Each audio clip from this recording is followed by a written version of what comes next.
جس لاڈ پیار سے لایا گیا تھا، اور اسی لیے اس کا نام ہی لوگوں نے لاڈلا رکھ لیا تھا، تو وہ یہ تھا کہ ان سیاستدانوں کو، پولیٹیکل پارٹیز کو جتنی گالیاں آپ دے سکتے ہیں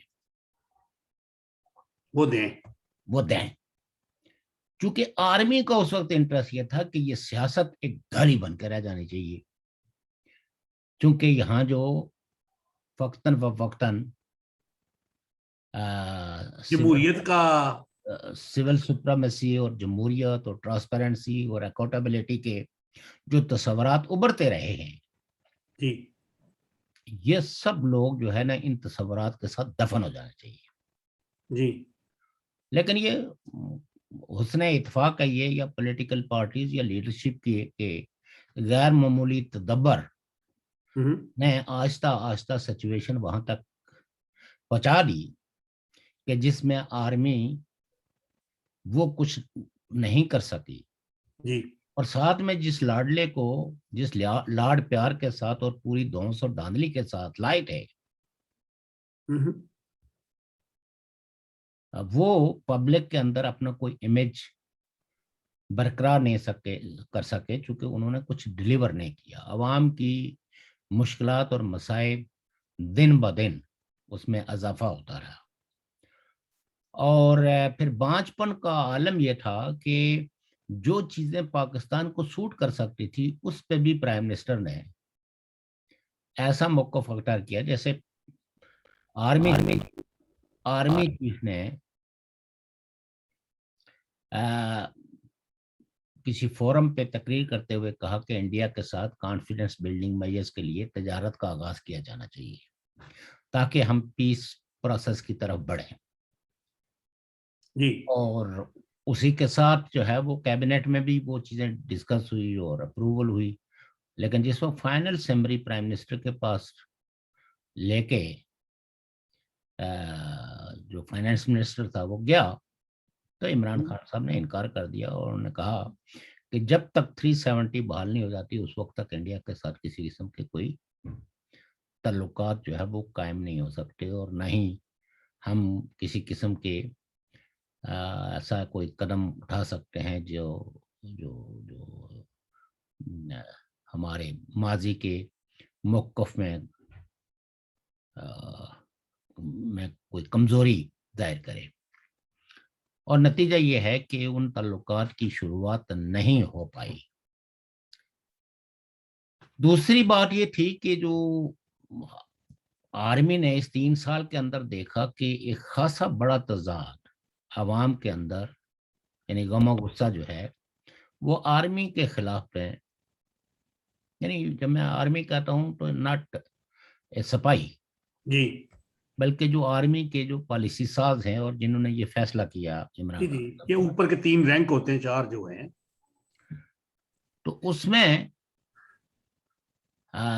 لوگوں نے یہ کہا کہ عمران خان تو ان کی کٹ پتلی ہے، اس کے بارے میں کیا بات کرنی، جو اس لاڈلے کو لائے ہیں. ہماری جدوجہد جو ہے وہ سلیکٹرز کے خلاف ہے، سلیکٹڈ کے خلاف نہیں ہے. اور جو جو محترم نواز شریف صاحب تھے انہوں نے بھی یہ باتیں تسلسل کے ساتھ دہرائی. اب آہستہ آہستہ پالیسیاں تو تبدیل ہوتی رہتی ہیں نا، یہ کوئی اسٹیگنٹ پالیسیاں تو نہیں ہیں. جی یہ وقت اور حالات کے ساتھ جو ہے وہ پولیٹیکل پارٹیاں بھی ظاہر ہے کہ اپنے جینے کے لیے، یعنی جیت البقا کے نظریے کے تحت وہ پالیسیاں ترتیب دیتی ہیں. جی جو آج کل آپ دیکھ رہے ہیں کہ وہ کچھ پارٹیاں بشمول جو ہے وہ مریم نواز صاحبہ، اس طرح لگتا ہے جیسے وہ آرمی چیف کی حمایت میں میدان میں آ گئی ہیں، اور عمران خان صاحب جو ہے وہ اس وقت عطف تنقید ہیں. اور یہ بھی اب ایم آر ڈی میں، پی ڈی ایم میں بھی، اور اب نون لیگ ہو گئی یا مولانا صاحب ہو گئی یا دیگر پارٹیاں ہو گئی، وہ اب جی کہتے ہیں کہ ہم نے اس حکومت کو ہٹانا ہے. جو ایکچولی بیانیہ جو تھا شروع میں پی ڈی ایم کا، اس میں ایک نقطہ تو ضرور یہ تھا کہ عمران خان کی حکومت کا خاتمہ کرنا ہے، لیکن اس میں کچھ اور نکات بھی تھی. اب یہ تو آپ کہہ سکتے ہیں کہ عمران خان صاحب نے یا یہ جو رولز آف بزنس آرمی کے جو چینج کیے گئے ہیں، اور یہ جی اپلیکیبل ہیں ساری آرمڈ فورسز پہ، یہ صرف کوئی بری فوج جی کے جی لیے جی ساری نیول جو بھی اس مساوی رینک میں آتا ہے نا کرنل سے اوپر وہ سب، اور چھوٹے رینکوں کی ڈسمس پہ وزیر اعظم کے میں تھرو۔ یہ سمجھتا ہوں کہ یہ ایک سوسائٹی مزید ڈیوائیڈ ہوگی. کچھ لوگ یہ کہیں گے، کیونکہ کئی لوگ جو ماضی میں آرمی کے غیر جمہوری اقدامات کے خلاف تھے اور ڈسے ہوئے ہیں آرمی کی یہ جو شب خون مارنے والی پالیسیاں ہیں، وہ حمایت کریں گے۔ تو شاید وہ کہیں کہ یہ بالکل درست کیا ہے اور وہ عمران خان کی تعریف حمایت کریں میں گے۔ ہیں. اور کچھ لوگ یقیناً یہ سمجھیں گے کہ یہ تو ایسے ہی بات ہے، یہ تو کوئی پریکٹیکبل یہ سول ڈکٹیٹرشپ کی طرف جا رہے ہیں۔ سول ڈکٹیٹرشپ کیا ہوگی، لیکن بہرحال اگر وہ ہے یہ بھی جو ہے۔ تو یہ یقیناً یہ جو پوائنٹ ہے اس پہ شاید کچھ لوگوں کی حمایت جو ہے وہ عمران خان کو چلی جائے. اور کچھ لوگ یہ بھی کہتے ہیں کہ it is a mutual understanding for the image building, کیونکہ عمران خان صاحب کو پولیٹیکل پارٹیاں پوچھ ہی نہیں رہی تھی، اور عمران خان صاحب کا جو رول بین الاقوامی سطح پہ بھی تھا وہ ایک آرمی سب سروینٹ کا تھا. As a politician, as a civilian prime minister, لوگ اس کو وہ عزت اور احترام دینے کے لیے تیار نہیں تھے جو بیسیکلی اس عہدے کا تقاضا ہے. لیکن میں اس نظریے کو بائی نہیں کرتا ہوں، اور یہ بہت سنجیدہ جو لوگ ہیں یہ وہ بھی کہہ رہے ہیں کہ نہیں، عمران خان صاحب جو ہے وہ ایک دمی جو پرائم منسٹر کا جو تصور تھا، تو وہ اس سے جان چھڑا رہے ہیں۔ اس سے جان چھڑانے کے لیے یہ آرمی کا اور عمران خان صاحب کا ایک میوچل پروجیکٹ ہے. الٹیمیٹلی ہونا وہی ہے جو آرمی چاہتی ہے، صرف تھوڑا سا اس کا جو بالکل ہی گرتا ہوا امیج ہے اس کو تھوڑا بہت سہارا دینے کی یہ ایک کوشش ہے. لیکن اور یہ جو کاغذ پہ یہاں تو آپ کو پتہ ہی ہے کہ پاکستان آرمی نے پاکستان کا وہ جو متفقہ علیہ کانسٹیٹیوشن تھا،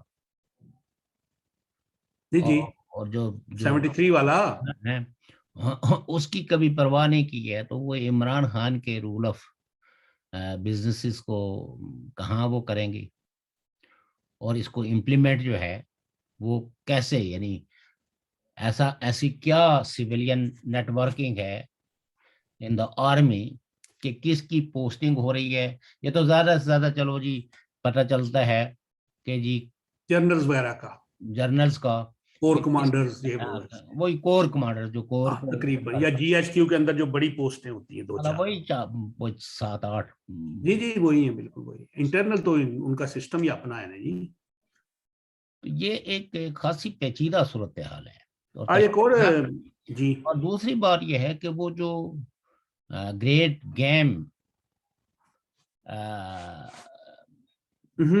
جی جی اظہار کرتے ہیں، جی جی جی 225 والی، تو یہ اس کا بھی حصہ ہو سکتا ہے، اس لیے کہ اس سے اوور آل جو ہے وہ ایک انارکی تو پیدا ہوگی. اگر یہ رولز آف بزنس جو ہے یہ 8 اکتوبر 2020 کو جی بنائے یہ بنائے گئے ہیں جی جی۔ ہیں اور یہ وہی وقت ہے جب چیف آف آرمی سٹاف کی وہ تھی ایکسٹینشن والا معاملہ تھا نا، اسی دور کی بات ہے نا یہ۔ ہے نا. بات یہ ہے نا کہ ایکسٹینشن پہ تو ساری پولیٹیکل پارٹیز نے پرائم منسٹر آفس کو امپاور اختیارات دیے تھے جی۔ یہ اختیار ڈیفائن کیا تھا بیسیکلی کہ پرائم منسٹر کا اختیار ہے، جی اور جی اگر کوئی ایمبیگیٹی ہے تو یہ کلیئر ہو جانا چاہیے کہ کانسٹیٹیوشنلی پرائم منسٹر جو ہے وہ آرمی چیف کی تعیناتی کرتا ہے، اور اس کی مدت ملازمت میں اگر وہ توسیع کرنا چاہے تو توسیع کر سکتا ہے، اور کسی وقت اگر وہ اس کو سیک کرنا چاہے تو یہ بھی کر سکتا ہے. تو جی جی جی ٹیکنیکلی وہ